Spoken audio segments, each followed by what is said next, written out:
traditionally have been the intermediaries where government consult. And also, of course, there are the publishers associations, which traditionally we consult, and through them wish to know what happened in the front line, and trade associations. And I'm sure those of you from other industries would have experience. Whenever you deal with intermediaries, some information will be inevitably lost in translation, right? You often, through these principal associations, you cultivate a good relationship with them, and you try to find out what they want. But then when all said and done, you suddenly find out this one principal in one school that's never ever heard of what you're trying to advocate.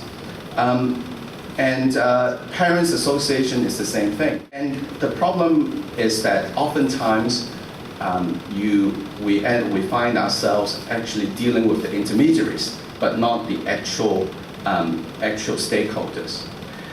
New media, to me, cuts through all this, cuts through the intermediaries, and allow us to actually reach the end users, the students, the parents, the teachers, and the lone principal who doesn't join any association.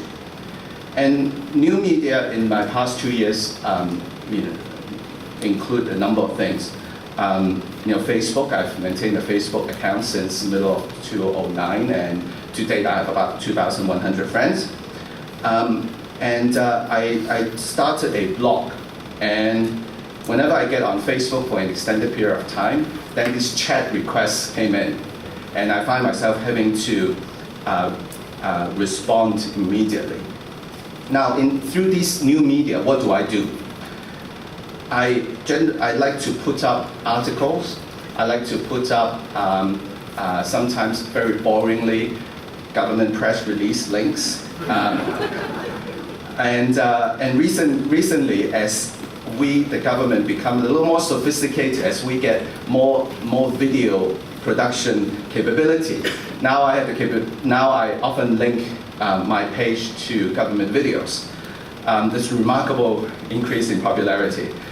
And I also put up sometimes what I write myself, reflections, policy statements, and so on. These are from my perspective, things I want to put out into the market. I also use Facebook and all these media I mentioned to receive feedback.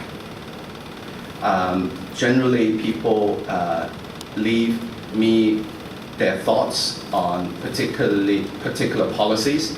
They sometimes want me to watch a video, want to illustrate the point, and from time to time there are these individual appeals, like a parent wanting a kid to get into a certain school but couldn't, parent wanting to get their kid out of a certain school but couldn't, and so on. So these are this typical two-way communication that I engage in online. I find blogs to be less popular than I envisage. It could be the way I write blogs, it could be the way I promote or the way that I do not promote them, but the blog traffic is a little on the low side. The other thing that's more popular than I thought was these chat requests. I don't know whether you have